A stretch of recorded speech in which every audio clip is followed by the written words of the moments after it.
Join with audio.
Got all my cameras started. 6 o'clock in a couple of seconds. Let me check. Do you agree? 6:01 in 10 seconds. 6:00. Oh, your watch is ahead of my watch. Anyway, so we're going to spend now 28 minutes and 45 seconds. Okay, I'll time you. Because I promised to be done on time or possibly early. You know, one of our things that we tell our team when they first start is if you're on time, you're early. If you're on, wait. No. Woo! If you're early, you're on time. If you're on time, you're late. And if you're late, that's a problem because we very seriously prep for everybody. Now, part of that prep involves things to decrease our potential stress when we show up in the morning.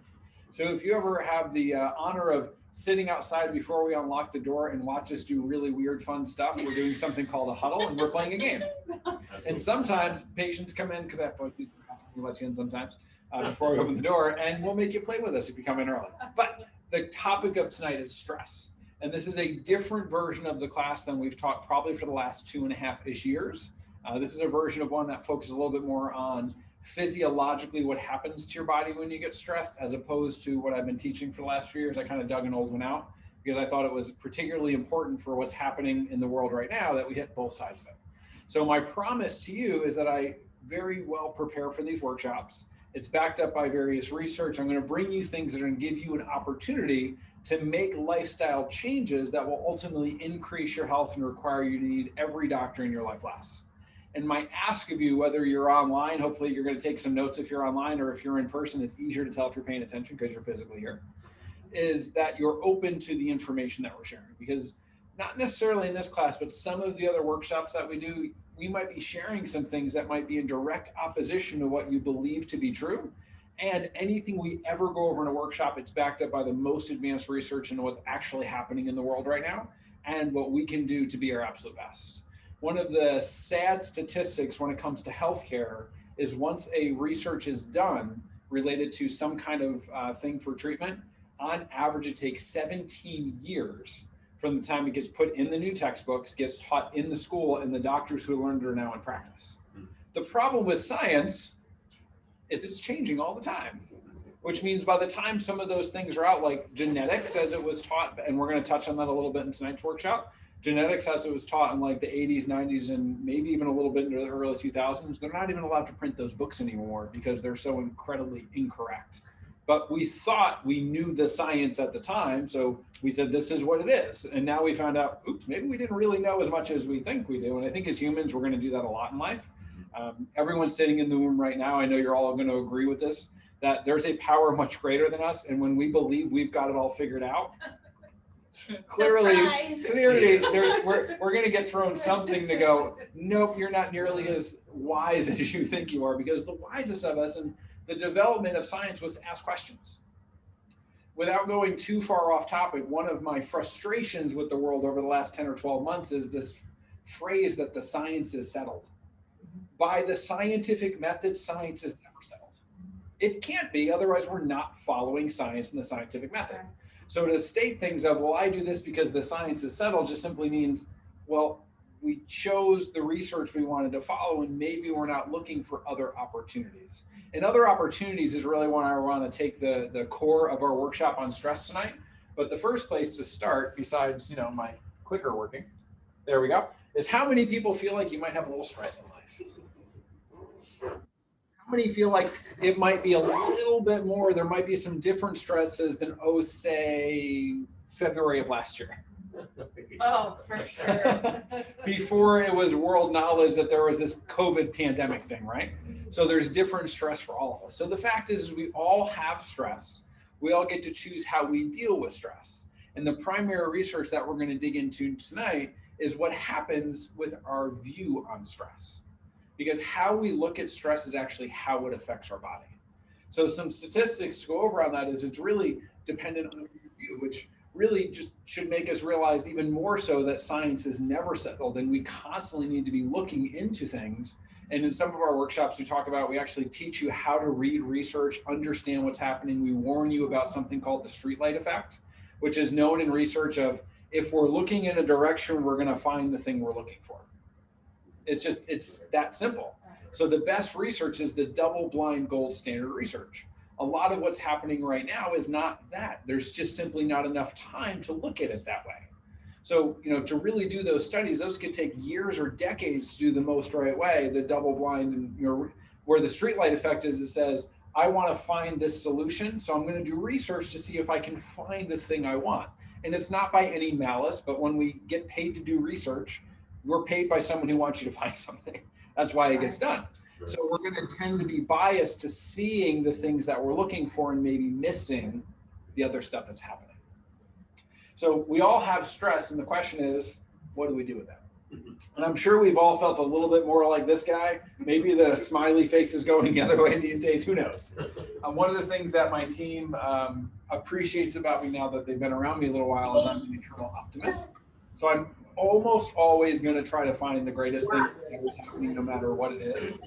And that sometimes, I guess that's annoying to people. So that alone could be stressful for someone if every time some situation happens, you're like, yeah, but it's good because this happened. Right? So when we get stressed, there are things that happen physiologically in our body. So one of the first things that happens is your heart rate goes up. And Bill, if you can mute yourself, we can hear your back. That'd be awesome. So our breathing increases and our stress hormones get released. So if I just stand and talk in front of you, that's okay. But did I spell something wrong? What's happening? Okay. So who knows? I believe that to be true about you. So who knows what the main hormones of stress is called? Cortisol. Cortisone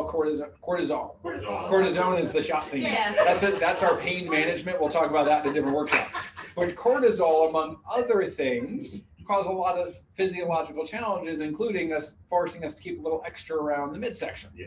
So when we get stressed, we have a release of cortisol because the body wants to get you prepared for whatever is going to happen in your life. So I'm not going to say who for those who can't see. One of the people who joined us says, I'm not fat, I'm just stressed. And to that I will say, watch your self-talk. It's important. There we go. Being optimistic. So in 2012, they did some research, and this has been repeated and true, but in the University of Wisconsin School of Medicine and Public Health, and they followed 30,000 adults and they asked them some simple questions. They said, how much are you stressed? Is it a little bit? Is it moderate? Is it a lot? They asked, do you believe stress is harmful? And they tracked them 8 years later. So those of you online, if you could open your chat, I would love for you to share your answer to this, and I'll read some off, and those in person to share too, is, do you believe stress is harmful to you? Yes. Yes. So- Too much, but don't you need some stress to it? Yes, but pretty resounding, generally we believe stress is a bad thing. And you're right on, and that's the other stress workshop that we do, or one of the other ones. We have like 3 or 4 different ones, and they sometimes have the same title, so you never know what you're going to get. So one of the things that we found is stress, there is good stress and there is bad stress. Right. Gravity is good stress on a properly aligned and healthy spine. We need gravity to have bone density for our bones to work, for our muscles to work. But bad stress is gravity on a spine that's actually lost its proper curvature, that's degenerating and breaking down. Good stress could be things like going to a family function. I'm not going to say big so no one gets in trouble, but a big family function can be stressful to prepare for that if that is something you desire to do, and seeing a bunch of your family is not a bad stress situation. Or it could be going and seeing friends. Those are versions of good stress. So there is good stress and bad stress, but we're going to focus more on the bad. So everyone in the room, and let's see what people said at home. One person said type of stress. They call it the silent killer. Stress is harmful. It is absolutely bad. So it is a resounding exact reason why I picked this workshop for tonight. What this research found is that people, because I moved my clicker, people who believe stress to be bad actually have a 43% higher likelihood of an early death. Wow. This is not what your stressful situation is. It's your emotional response to what's happening in the planet around you. That equates to about 182,000 deaths a year, simply because we have the thought that stress is bad. And I realize you're not going to leave here in the next 15 or 16 minutes and think that all stress in life is a good thing. And I'm not going to do that either. But to have the ability to even discern the difference between how am I going to look at this situation and what's really happening is huge. If we have time tonight, I want to teach a quick little 5-minute journaling drill. If we don't, I'll get to it at another point, of things that we can do to set ourselves up, because our focus drives our feelings. And if all we get is to level 1 of the 5 things you do in the 5 minutes, the focus we choose in the beginning of the day is really what can drive what happens in the rest of our day. It is not the bad driver. It is not the car accident that I almost got in my way here today. There was a emergency vehicle coming and you couldn't see it until you got in the intersection. And 2 people were stopped at the green light and everybody else was going. So I went behind the way that was going, and all of a sudden that person slammed on their brakes, and thankfully I noticed and stopped, and well, I went that far past their car, but there was enough space. But that could have easily been a bad stress, but I had my 4-year-old daughter in the back seat, so I had to just make it fun. And you know, it worked out perfectly okay, but it could have easily been something else. And the way that I look at that is the way that my body responds to that. That number of 43% higher likelihood of an early death because we look at stress poorly, or what equals 182,000 deaths a year, would make the thought of stress being bad the 15th leading cause of death in the United States. Wow. That is, it should be mind blowing to even have the idea that the things that we think result in our health. And that alone could be the conversation. We don't even need to go into, you know, the next piece of what it does to your heart and the heart health and all those things. But literally the world is not as you see it, or you don't see the world as it is, you see the world as you are. So in every 3rd Tuesday, we do something called Third Tuesday, because it's easier to remember. It's also our team-driven practice call. So at 1 o'clock, we get together with the team and we train on something specifically with, this week, I think there was like 80 or 90 other practices from around the country, all training at the same time. And it was the idea of growth in the midst of whatever is happening in life. And it went very well with the workshop we're teaching tonight, because whether it's a pandemic, whether it's, you know, in Texas right now, there are people with no power, no water, no anything. No matter what's happening, how we choose to look at the situation is really how we get to respond and what happens to us. So some of the things that I wrote down just from that call that I wanted to share with tonight is the reminder first of the people who we surround ourselves with are the people who we become most like. So if there are people in your life that you feel like are dragging you down, that doesn't mean they're negative people, but maybe we should spend a little less time with them and choose to spend more time with people who we want to be more like. And the other one is when we operate from fear. So can we agree that stress kind of equals fear? Yep. And that most of the things that we think about related to stress are fearful thoughts that never actually happen? We have this amazing ability, as far as I'm aware of, we're the only ones created with the ability to create our own realities in our mind that will never come true, right? Whether that's good or bad, we do it all day, every day.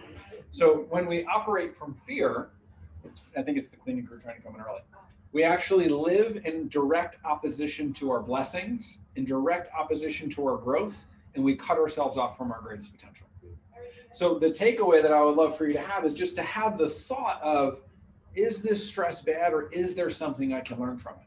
Because if we look at what it does to your heart, if we look at stress poorly, it actually causes the arteries of your body to constrict. It causes your heart to go into a more stressful state, more cortisol, more damage to your heart. And if we look at stress as not negative or as a possible positive, your body does the exact opposite. The arteries do not constrict. You don't go into that physiological stressful state. And it all starts with the thought you have in your mind.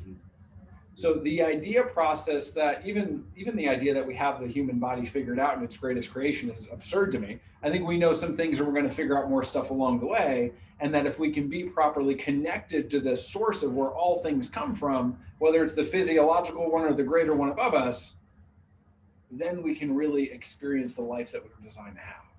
Because just the thought of stress actually changes how your heart works, how your arteries work, how the hormones that get released in your body work. So one of the takeaways of stress is sometimes we can think about, I am handling the situation badly. And sometimes we don't even figure out we're handling it badly till we're way down the road and you're like, how the heck did I get here? Like in some workshops, we talk about, where people show up on the level of what we call our engagement spectrum is sometimes they show up because there's a tragedy. They just had that heart attack. They just hit themselves with a hammer. They just got in that car accident and didn't respond fast enough to miss it. So they show up and they're all about me because of the tragedy. And the fact is most people that showed up in this office for health showed up because it was all about you. And that's okay, because you were seeking something else. So we go from all about me to seeking understanding. And the ultimate goal is not just being teachable, but have conviction over what's possible in your health. Because if we do the most pure version of an adjustment, you have the cleanest diet on the planet, and you have terrible thoughts, your healing is still going to be slowed down compared to someone who goes up and eats at the arched things over there and really believes that what they're doing is the best thing for them. Right. Because what you believe to become true is actually what becomes true. And there's a lot of research that backs that up. So wherever you are in life right now, nothing about that defines your future. Only what you think, say, and do today actually does that. So if you're in a situation you don't like, instead of just what I think the statistic is, 87% of people or 70% of people complain about their job, 87% aren't willing to change it. Yeah. Right? So instead of just literally complaining about, and I just realized I did Facebook almost the whole time. So Facebook, see you later. Come join us on Zoom. Are you willing to actually do something different? Because instead of looking at it, I'm handling this badly, how about we look at it, come on, there we go, as my body is rising to the challenge. So do you remember what the things are, the top 3 things that we talked about like 2 slides ago that happen when you get stressed? What does your body do? What's that? Release the cortisol. Cortisol gets released. What happens to your heart rate? It goes up. Your oxygen. It goes up. So clearly I set this up this way on purpose. But those things alone could be looked at very negatively, because now your heart rate's going up, your cortisol is going up, you're breathing, more blood flowing through your body. You have the realization of your body preparing for the situation. And the great thing that we have, our foods do not know. They are? Why? Don't know the difference between the tiger a 0 or whatever that is. That's exactly the thing. There we go. I can do it. There we go. Okay. So whatever it is, it's what your body is doing to respond to it. So if we look at this a little differently, one day this will all just, technology will figure it out, is when we get stressed, our heart rate goes up, our breathing gets heavy, our stress hormones get released. And really what's happening is we're preparing for action. We're getting more oxygen to our brain and actually to our muscles. And our body is asking for support, because cortisol is not bad in and of itself. It's a very intelligent response. Because if you ever find a tiger or a lion or maybe a dog, which might be more likely chasing you, you're going to want your body to shunt all the oxygen and blood that it possibly can to your muscles, so you can hopefully outrun that thing or at least get away from it in time. But what'd you say? Tiger. Tiger. It could be a tiger. Hey, it wasn't that long ago in human history that we'd actually be chased by those things. Or maybe a lion, a tiger, or even a bear. Yeah. I mean, if we look at the history of humanity, it wasn't really that long ago that would be a legitimate concern. Mhm. And our bodies haven't maybe quite caught up to the fact that that quick stress response to get us out of that danger, what we do now in our lives is we continually put ourselves in that same position. So it's supposed to be a temporary thing for an instant fix, now becomes lifetimes of problems.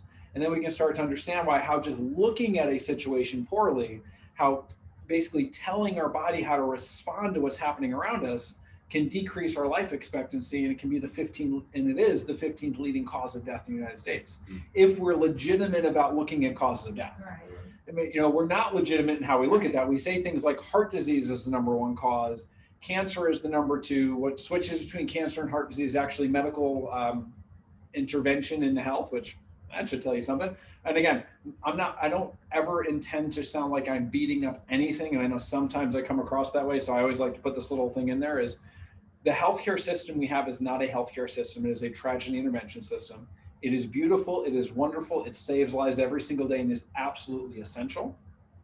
And we treat our tragedy intervention system as the thing that's supposed to help us live at our highest potential.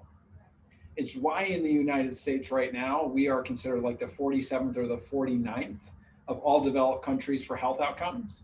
We're actually considered a health disadvantaged community as far as like the UN and the World Health Organization is concerned. We are one of the few countries whose #1 cause of death is like heart disease and cancer. We spend over 2.5 times more than every other country on the planet in our healthcare, and we get some of the worst outcomes. And it's not because our healthcare system is bad. It's because we've been taught to use it for not what it was designed for. It was designed for tragedy intervention. And if we really seek health that's about teaching people how to be healthier, if we seek doctors who are out teaching you how to overcome things and not just simply treat you so you feel okay, but learn how to be healthy, then we have an opportunity to change it's not my term, but I love to use it, the intellectual wisdom of first our zip code and then our entire community.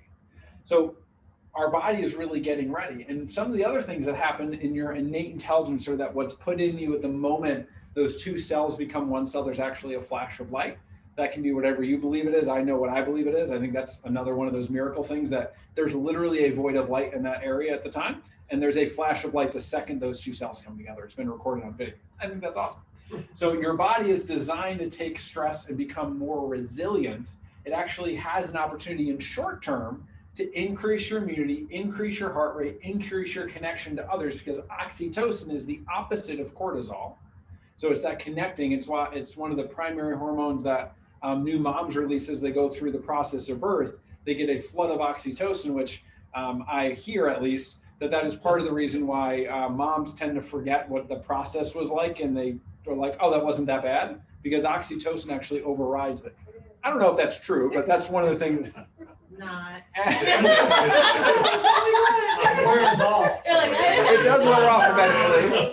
And then I guess one day they become teenagers and and it actually can increase longevity if we choose to look at stress as a positive as opposed to a negative. And you have to have fun. If learning isn't fun, you're not going to learn. Yeah. So whatever the issue is, whatever the situation is, this is one of the things that we talked about a lot in our call today, when our coaching call is, so many times people are in a challenging situation and they never ask anyone for help. And I would believe that is more common now that we have this silly, inaccurate term of social distancing. Maybe it should be wherever you fall in that. We should choose legitimate language. Right. It should be physical distancing, not social. When we socially distance ourselves from others, we are created to be in community. And when you break up community, it decreases your immune system. It puts you in a state of fear. It actually makes you more susceptible to suggestion. And without going too far off the rails, it is not, it's not a hard argument to say that some of the powers that be would prefer that we be fearful, because the governments of the world know for a fact that a people that are fearful and not well educated are easier to drive whatever direction they want to. So wherever you fall politically, that's not a political statement. This is just something that's simply been known for the existence of humanity. If you keep people in a state of fear, they're easier to control. Yeah. So instead, Germany is a perfect example. There was a lot of really good people who thought that this was a really good idea when Hitler came to power. They got convinced of something, and clearly that was not. And thankfully, history, we know who won that, and history was written a certain way for a reason. But that's a perfect example of there was a lot of people who believed they were doing the right thing because they were convinced of it, and clearly that was not what was supposed to happen. So whatever the problem is, it's to seek other like-minded people who are going to help you be greater for that situation. Maybe it's someone who's gone through the stress you're in right now. Maybe it's something like going and getting a counselor. There is nothing wrong with going and getting counseling, yet we have a stigma in our society that you only go for, say, relationship counseling when your relationship is about to hit the bottom and blow up. What if instead we lived in a world that said, when you have a really great relationship, let's go to counselors to figure out how to make it even better? That would be crazy. That'd be like going to the doctor when you're healthy to stay healthy. Right? We live in a world that is reactive to problems, not proactive with solutions. And one of my hopes, regardless of the workshop, regardless of the interaction, is that I help people choose to be people who are proactively looking for solution instead of reactively looking to how to get out of the issue they're in. Now, if you're in a problem, let's jump into it. Let's figure out how to get you out of it. And if this is the right place to do that, I'm happy to help. If this isn't the right place, I'm happy to get you to the right person. Because whatever the problem is, you don't have to go it alone. And whatever you choose to focus on, remember, one of the comments we made in the beginning is focus drives feelings. Feelings drive actions, and actions drive results, and your results then go back and drive your focus again. So while we don't have time, and I didn't think we would, to teach that 5-minute journaling exercise, step one of it is something you can easily do every single day. It's choosing your focus first thing in the morning. How many times do we wake up in the morning and start worrying about the things that kept us awake before we fell asleep? Or all the problems that still exist on the planet that maybe you have no ability to have control over, right? What if instead we woke up in the morning and we chose to intentionally think of things that we're grateful for? If that's the only thing you did, you rolled out of bed, you got your coffee if you need to do that, whatever it is, and for 1 minute you set a timer and just wrote stuff you're grateful for. Instantly that changes the focus, which means regardless of what happens in your life, you're starting from a place of gratitude instead of a place of lack. And you have an opportunity to make a better choice with whatever the issue is. So my goal for everyone is that we learn and we have the ability to discern the difference between what is actually good for us and what looks good. Maybe it smells good. Maybe it seems like it's this new shiny object, but ultimately is not really the thing that's going to fix anything. But we as humans, we love shiny objects for some reason, right? Like, ooh, look at that squirrel. But whatever it is, if we start our day with gratitude, and I'll give you the second one, is then we go into things that we're dreaming of accomplishing. And I'll give you the third one too, because that clock is fast. So we do what we're great. That was good. We do what we're grateful for. We do things that we dream to be true, maybe 5, 10, 15 years out. Things that we're joyful for. And I'm going to leave the last two with you wanting more because I want to make sure we finish on time. But imagine if we just started with 3 minutes of things we're grateful for, joyful for, and what we're dreaming to accomplish. Most people never even take the time to take a moment to write down what they wish their life looked like. Right. They just know they don't like their job and they're not willing to do anything to change it, or whatever it is. So one of the opportunities that we have is coming up tomorrow. In fact, for those of you at home, those of you here, you may know someone who maybe it was this conversation, maybe it was a different one. They said, I want to know more about what they're doing in that place. So tomorrow we have our Patient Appreciation Day. We do it 3 days a year. And what we do is some special thing related to helping people choose a higher level of action related to their health, which is simply getting your spine and nervous system checked to see if it's working the way God intended it to.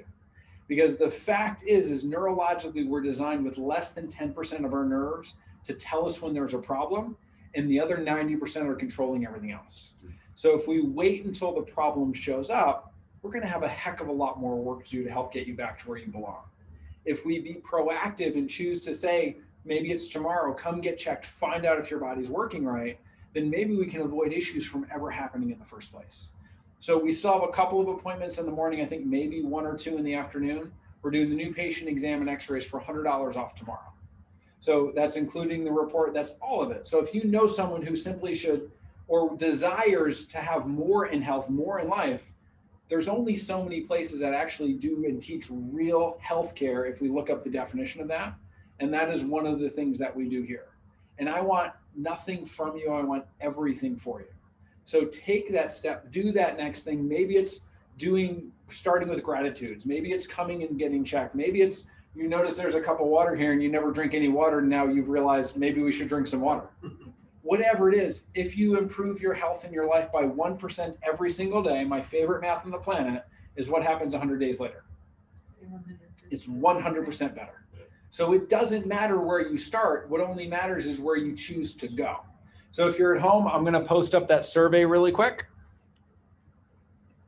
so that you can fill it out. And don't forget, if you're at home, to get credit, I realize I should have told you this before, but you should have stuck around until minute 29, is to get credit for it, you have to fill the survey out so the team knows tomorrow you're there. So thank you all for coming. Next week, I don't even know what the workshop is off the top of my head, but every single one of them is designed for you to be a greater version of yourself and need every healthcare provider in your life less. So have a wonderful evening. You're welcome. 6:30 on the dot. Yeah, see? Oh, yeah.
All right, everybody, I am going to close out. So hopefully you've clicked on that survey and have a wonderful night. And don't forget, tomorrow, what I forgot to mention is outside of being Patient Appreciation Day, we will all also on the team be dressed up as 80s rock stars. So if you want to play along and come in your best 80s gear, it'll be a lot of fun. So see you tomorrow.